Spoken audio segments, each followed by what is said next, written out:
दोस्तों नमस्कार। विकास स्टडी में आपका स्वागत है। तो जैसा कि हम लोग जानते हैं, हम हिंदी के टॉपिक पे चर्चा कर रहे थे। तो जो हमने हिंदी का जो पार्ट 1 हम लोग ने पढ़ा है, जिसमें वर्णमाला की बात कही गई, हम लोग वर्णमाला पे डिस्कस किए थे। तो आज वर्णमाला से निकलने वाले, जैसे हम लोग बात किए थे कि वर्णमाला की संख्या, हिंदी में जो वर्णमाला है, वर्णमालों की संख्या कितनी होती है? 52 होती है। जब हिंदी में वर्णमाला की संख्या 52 होती है, तो इन वर्णमाला को हमने कितने भागों में बांट दिया है? 2 भागों में बांट दिया है। ठीक है, एक का कर दिया है स्वर, ठीक, और दूसरा क्या कर दिया है? व्यंजन। दूसरा, पहला क्या है? स्वर है, दूसरा क्या है? व्यंजन है। ठीक है, अब स्वर क्या होता है, व्यंजन क्या होता है? ठीक है, अब ये जो स्वर है, अब अगर आप क्वेश्चन के अकॉर्डिंग देखें, आपके एग्ज़ाम के अकॉर्डिंग देखें, तो स्वर से 4 से 5 क्वेश्चन आपके बनते हैं। ठीक है, जो यूपी बीएड एंट्रेंस एग्ज़ाम के लिए पर क्वेश्चन 2 मार्क्स का होता है, 2 मार्क्स के होते हैं। ठीक है, और यूपी टेट, लेखपाल, सी टेट, इन सब में 1 नंबर का होता है। ठीक है, तो जैसे हम चलते हैं, हम लोग ये चर्चा करेंगे कि हमारे यहाँ हमारे हिंदी में स्वरों की संख्या कितनी होती है। ठीक है, अब हम बात करते हैं स्वर पे।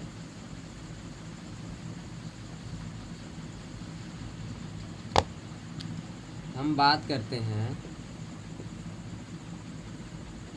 स्वर की। ठीक है, अब हम देख लेते हैं पहले हमारे स्वर कौन कौन से वर्ण क्या होते हैं, हमारे स्वर होते हैं। पहले हम इसको देखते हैं। ठीक है, तो हम लिखना शुरू करते हैं। आ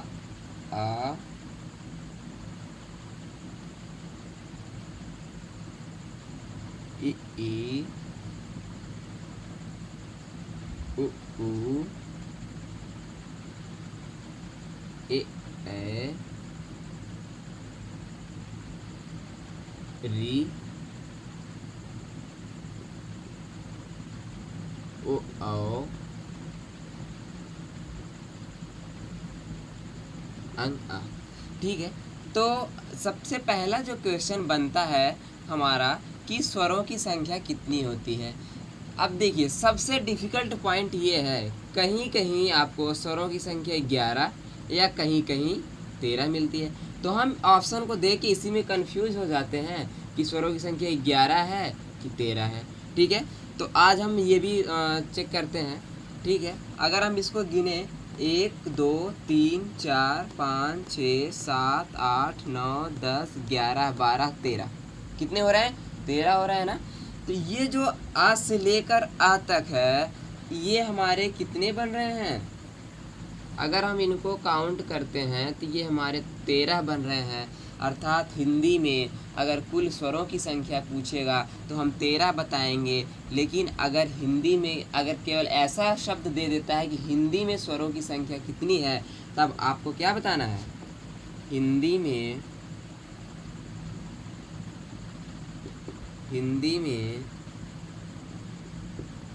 स्वरों की संख्या कितनी है? हिंदी में स्वरों की संख्या कितनी है? तो आप इसका उत्तर देंगे 11। ठीक है, क्यों 11 देंगे? अभी हम इस बात को देखते हैं। देखिए, ये जो हमारा अंग और अ है, ये जो हमारा अंग और अ है, इसको हमारे हिंदी के जो साहित्यिक के लोग थे, जो व्याकरण के दाता हैं, ज्ञाता हैं, अंग आ को क्या माना है? अंग आ को माना है आयोग वाह। क्या माना है? आयोग वाह। जब हम इन दोनों आयोग वाह को निकाल देते हैं, तब हमारे यहाँ स्वरों की संख्या कितनी बचती है? 11 बचती है। इसीलिए जब भी अगर हिंदी में स्वरों की संख्या पूछेगी तो आपको 11 का उत्तर देना है। अगर आपको पूछेगा कि हिंदी में कुल स्वरों की संख्या कितनी है, तब आपको 13 का आंसर देना है। ठीक है, तो अब हम यहाँ पे बात करते हैं इस अंग और आ को क्यों निकाला गया, कैसे निकाला गया। ठीक है, अब अगली बात करें। यहाँ पे आपका एक क्वेश्चन तैयार होता है। 2 क्वेश्चन आपका कंप्लीट हो गया। पहला ये कि स्वरों की संख्या कितनी होती है, दूसरा ये कि अयोगवाह कौन कौन से स्वर होते हैं। ठीक है, अब हम बात करेंगे अयोगवाह की। किसकी बात करेंगे, अयोगवाह की।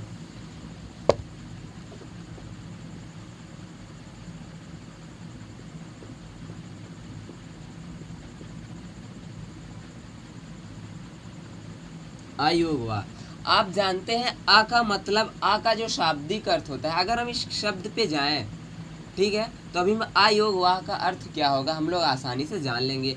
तो आ का जो अर्थ होता है, आ का शाब्दिक अर्थ होता है नहीं। क्या होता है, नहीं। ठीक है, योग का शाब्दिक अर्थ होता है जुड़ाव। क्या होता है, जुड़ाव या जुड़ा हुआ, हम लोग इसको जुड़ाव मानते हैं। ठीक है, वाह का होता है, वाह का होता है प्रयत्न, वाह का होता है साथ चलने वाला। ठीक है, साथ चलने वाला, वाह का होता है साथ चलने वाला।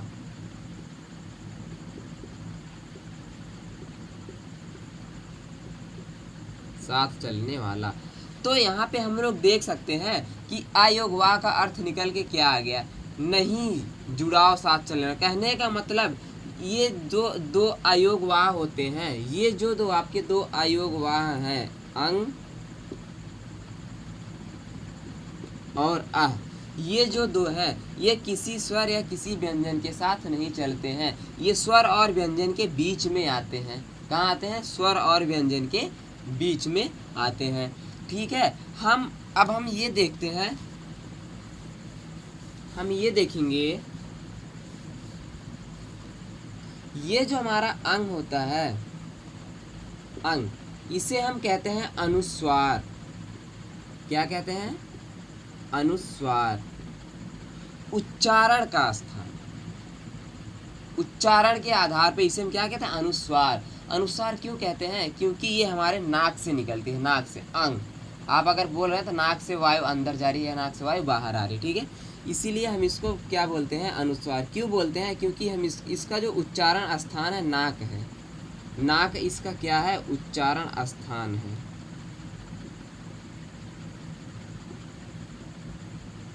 नाक इसका क्या है, नाक इसका उच्चारण स्थान है। ठीक है, इसको हम क्या बोलते हैं, अनुस्वार बोलते हैं।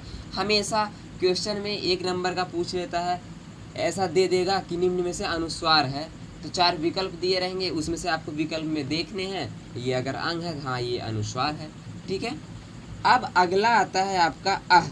क्या आता है, अह। ये जो आपके 2 सिंबल दिख रहे होंगे, ये कहलाते हैं विसर्ग।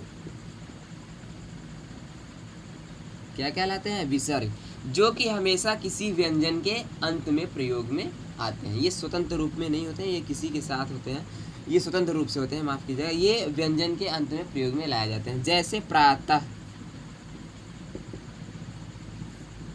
ठीक है, ये क्या होते हैं, ये विसर्ग होते हैं। क्या होते हैं, ये विसर्ग होते हैं। अब एक बात और यहाँ पे एक कंफ्यूजन ये है, कंफ्यूजन नहीं, एक होता है अनुनासिक। क्या होता है, अनुनासिक। अगर इसी अंग पर हम चंद्रबिंदी लगा देते हैं, तब ये क्या हो जाएगा, ये हो जाएगा अनुनासिक। अनुनासिक क्या हो जाएगा, अनुनासिक।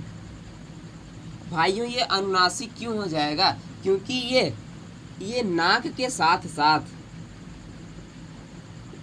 इसका उच्चारण स्थान नाक है, नाक के साथ साथ मुंह भी है। नाक के साथ साथ मुंह से भी वायु बाहर या अंदर निकलता है, इसीलिए हम इसे क्या कहते हैं, अनुनासिक कहते हैं। ठीक है, अब हमारा ये अयोगवाह क्लियर होता है। अयोगवाहों की संख्या, यहाँ से 4 क्वेश्चन बनते हैं। अब हम अगर क्वेश्चन की बात करें, टाइप्स ऑफ क्वेश्चन अयोगवाह का, ठीक है, पहला क्वेश्चन आपका निकल कर आता है कि अयोगवाह की संख्या कितनी होती है। हमेशा अयोगवाह की जो संख्या होगी,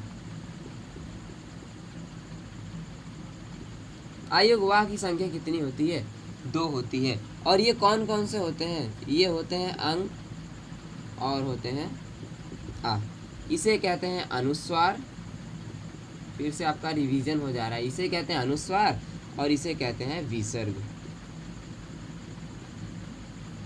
ठीक है, आपके यहाँ पे 3 क्वेश्चन बनते हैं। एक क्वेश्चन अयोगवाक की संख्या कितनी होती है, 2 होती है, कौन कौन से होते हैं, अंग होते हैं और आ होते हैं। ठीक है,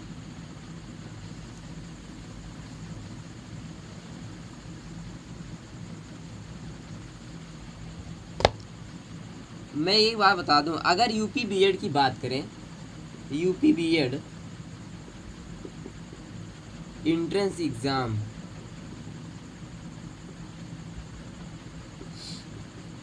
यूपी बीएड एंट्रेंस एग्जाम 2021, इसमें क्या है ना, हिंदी इतना स्कोरिंग सब्जेक्ट है जहाँ से आपके 50 क्वेश्चन होते हैं और ये 50 क्वेश्चन 100 मार्क्स के होते हैं। ठीक है, इसीलिए हमको हिंदी पे बहुत ही ज़्यादा फोकस करना है।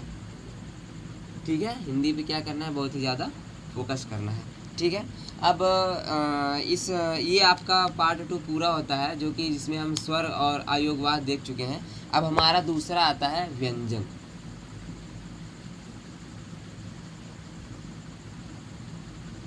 क्या आता है, व्यंजन। इस वीडियो में इतना ही। ठीक, और अगर आपको कहीं त्रुटि लगती है, कहीं अगर त्रुटि हो तो आप कमेंट करके बताइएगा। ठीक है, धन्यवाद।